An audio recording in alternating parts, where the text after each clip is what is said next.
بسم الله الرحمن الرحيم اللهم لك الحمد كما ينبغي لجلال وجهك وعظيم سلطانك اللهم لك الحمد حتى ترضى ولك الحمد إذا رضيت ولك الحمد بعد الرضا. N'oublie pas de faire les louanges d'Allah du plus profond de ton cœur, s'il te plaît. Allah يجازيك بخير. جزاك الله خيرا qu'Allah te récompense.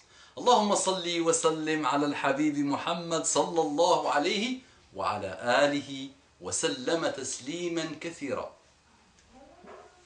S'il te plaît, جزاك الله خير, n'oublie pas, et tout le temps, Inch'Allah, fais salat wa salam à Habib Muhammad, prends-le comme modèle, essaye de connaître sa sunna et de la suivre. Allah yajazik bikhair. Rappelle-toi de son côté global à Muhammad sallallahu alayhi wa sallam, sa tolérance, sa paix, sa douceur, sa gentillesse, son intransigeance quand il faut, sa rigueur quand il le faut.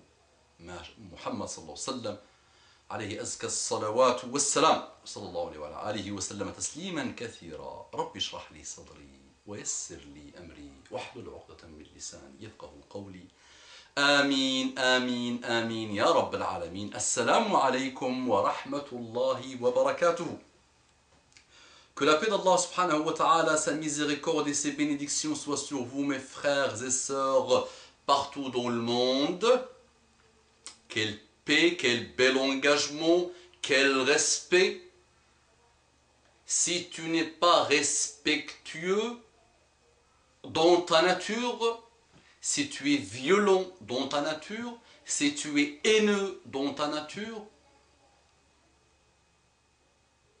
par respect, du respect de ton frère pour toi, à ton égard, calme-toi. Et au lieu de te lancer sur ton clavier, en incognito caché dans ta chambre, à débiter des paroles lourdes, si tu es musulman, fais-moi un dua. Si tu penses qu'il est égaré totalement ton frère, fais-lui un dua. C'est plus important et plus intéressant, et ça va compter dans ta balance de hasanat, que d'envoyer un message sur un clavier qui peut te coûter très très cher, très cher, très très longtemps malheureusement. Ok? Toi le non-musulman, même principe. Tu prétends être quelqu'un qui a fondé les droits de l'homme et qui donne des leçons de morale et des leçons de vie à toute la planète, toi qui se prends pour quelque chose, je te vois haineux, lourd, tu attaques à mort. Avec des verbes qui commencent par F, mauvais. Tu montres que tu as perdu le contrôle et que tu nous donnes le bâton pour te battre. Donc calme-toi toi aussi, commence à chercher le temps que tu vas mettre à écrire quelque chose sur un clavier, mets-le pour arriver à trouver la vérité si tu es sincère. Bonjour mes frères et sœurs en humanité, qu'Allah vous, on entre directement dans le vif du sujet. Assalamu alaikum wa rahmatullahi wa barakatuhu mon frère, excellente salutation.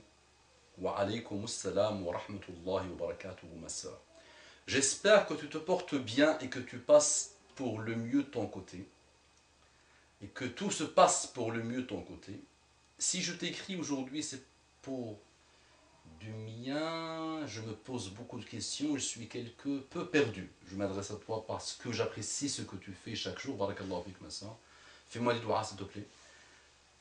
Tu t'impliques tellement dans les rappels et crois-moi que c'est bénéfique à bon nombre d'entre nous. J'aime tes vidéos, tes articles, tes rappels. Barakallahu fik ma sœur. C'est parce que tu aimes la voix d'Allah subhanahu wa ta'ala et le chemin d'Allah subhanahu wa ta'ala. Parce que rappel, parce que le rappel profite aux croyants. Et c'est une croyante, alhamdoulilah, et le rappel profite à elle. Donc je n'ai aucun mérite dans ça. C'est Allah subhanahu wa ta'ala qui l'a promis. C'est par l'évocation d'Allah subhanahu wa ta'ala que les cœurs s'apaisent. Donc tu as un cœur qui s'apaise quand il entend la parole d'Allah. Mais je n'ai aucun mérite dans cette histoire. Fais-moi les doigts à ma soeur, faites-moi les doigts à mes frères et sœurs. Mon frère, j'ai péché et je suis parfaitement consciente qu'Allah subhanahu wa ta'ala me pardonne. Cela va bientôt, ok, quelque temps, que j'ai rencontré un homme, que j'ai fait sa connaissance et qu'on se fréquente, entre guillemets. Enfin, qu'on se voit sans mahram. Okay. Je sais que quand un homme et une femme se retrouvent seuls, la troisième avec eux. La troisième avec eux, c'est Shaitan. Entre parenthèses, qu'Allah nous en préserve. Cependant, ce qui est fait est fait. Nous sommes toujours vus en tout honneur, entre guillemets. Tout bien, tout honneur. Ok, entre guillemets. Maintenant, je me rends compte de mon erreur et que je souhaite me repentir. Je lui ai parlé de des fiançailles, de halal. Je souhaite qu'il fasse connaissance avec ma famille. Mais il prétexte, insistez bien sur ce verbe, il prétexte toujours qu'il a encore des doutes, qu'à cause de ses précédentes déceptions, il n'a plus vraiment confiance, qu'il se méfie.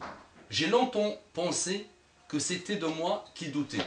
Seulement plus le temps passe, et plus je m'aperçois que le problème ne vient pas de moi, mais de lui.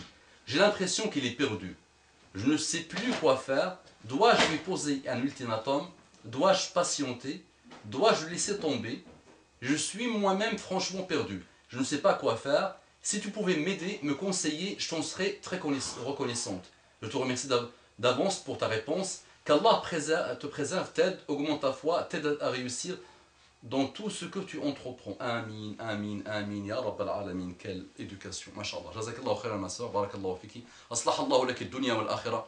Et qu'Allah te montre la vérité, vérité. Allahumma arina al-haqqa haqqan, warzuqna ittiba'ahu, wa arina al-batila batilan, warzuqna ijtinabahu. Allah subhanahu wa ta'ala dit dans le Coran, وَلَا تَتَّبِعُوا خُطُوَاتِ الشَّيْطَانِ وَلَا تَتَّبِعُوا خُطُوَاتِ الشَّيْطَانِ إِنَّ الشَّيْطَانَ كَانَ لَكُمْ عَدُوًّا فَاتَّخِذُوهُ عَدُوًّا. Donc le premier verset, ne suivez pas les pas du shaitan. Et donc deuxième, إِنَّ الشَّيْطَانَ كَانَ لَكُمْ عَدُوًّا. Certes, shaitan est un ennemi pour vous, فَاتَّخِذُوهُ عَدُوًّا. Prenez-le comme ennemi. Ma sœur, alhamdulillah, ce type de message, vous l'entendez tout le temps, vous le voyez tout le temps, il meuble nos vies, il meuble les vies des musulmans et des non-musulmans. Je reçois tellement, il est aussi représentatif de pas mal de messages que je reçois. Ma soeur, j'ai fait tellement de vidéos autour de ce type de problématiques, tu peux aussi les voir. Mais le conseil que je te donnerai, ma soeur, et qui n'est pas une fatwa, pour ceux qui vont se lancer encore, qui n'est pas une fatwa, ça c'est elle-même le connaît, alhamdoulilah. Dans ce qu'elle dit, il y a la réponse. Dans ce qu'elle dit, alhamdoulilah, il y a la réponse. Donc elle dit qu'elle a péché. Parce que oui, en islam, elle n'a pas forniqué avec lui. Encore, il n'a pas encore forniqué avec lui. Mais si elle continue, ça va le faire, malheureusement. Donc oui, dans l'islam, c'est un péché de se mettre avec une femme tout seul dans un endroit. Ah oui. Et c'est un péché qui ouvre la porte à la fornication et au malheur. Et le verbe, il prétexte que, oui ma soeur, eh oui, et il va le prétexter. Et peut-être sa niya aujourd'hui, elle est bonne. Et attention, là je parle de toute la typologie de gens comme ça, c'est pas de ce monsieur-là. Je n'ai rien contre personne, qu'Allah le guide, qu'Allah me guide, qu'Allah guide cette sœur. Quand il se met avec toi dans ces conditions-là, et en plus il prétexte qu'il ne peut pas encore rencontrer ta famille, et qu'il veut encore t'observer, c'est là où les shayatines tournent la tête et tournent avec lui et tout le monde tourne. Il faut que ça finisse en fornication et que ça finisse en désespérance totale pour toi. Donc on voit les malheurs dans ce qu'il écrit. Donc il a eu beaucoup de déceptions, le petit. Qu'Allah lui pardonne et qu'Allah me pardonne et qu'Allah te pardonne, ma soeur. Ben, c'est normal, mon frère, ma soeur. Wallah, tu vas la rencontrer 10 ans. Et tu vas être déçu. Et elle va te rencontrer pendant 15 ans. Et vous allez être déçus tous les deux. Les cassures, les cassures. Il n'y a pas de solution. Allah subhanahu wa ta'ala a promis. Soit on lui fait confiance, soit on rentre chez nous. Dans notre égarement, l'a'iyadhu billah. Allah a promis, tayyibun et tayyibat, ceux qui sont bien, ils épouseront celles qui sont bien. Et celles qui sont bien, elles épouseront ceux qui sont bien. C'est une promesse d'Allah subhanahu wa ta'ala. Juste fais en sorte que toi tu sois bien. Ma soeur, je vais te dire franchement, ce frère s'il est vraiment sérieux, sincère, s'il a le bon comportement comme nous demande Muhammad sallallahu alayhi wa sallam et la bonne religion, il part voir ton mahram, ton wali. Ton wali, c'est même pas mahram, ton wali, parce que le maharim kuthur. Mais le wali wahid, s'il n'est pas là, il y a l'autre qui peut prendre sa place. Le wali c'est ton père. Et qu'il va voir ton père, et ton père va lancer des recherches sur lui. Et s'il trouve qu'il a vraiment le bon comportement et la bonne religion, Inch'Allah, il acceptera. Il s'il trouve qu'il a passé toute sa vie à rencontrer ces femmes, des femmes cassées, ma cassées, déception, ma déception, qui lui disent non, ma soeur, attends, Inch'Allah, le bon c'est toi, tu es bonne, et tu es bien, et tu es pieuse. Allah subhanahu wa ta'ala va t'envoyer le pieux, le bien, celui qui s'arme de la religion d'Allah subhanahu wa ta'ala, de l'amour d'Allah subhanahu wa ta'ala, de l'amour de son prophète, et celui qui suit les préceptes de notre religion. Je ne peux pas te dire autre chose, ma soeur. Allah yajazik bi khair, arrête-moi cette relation, qu'Allah te pardonne, qu'Allah me pardonne. Propagez ce type de vidéo, اللهم ارضنا وارض عنا اللهم صل وسلم على حبيبنا محمد صلى الله عليه وسلم.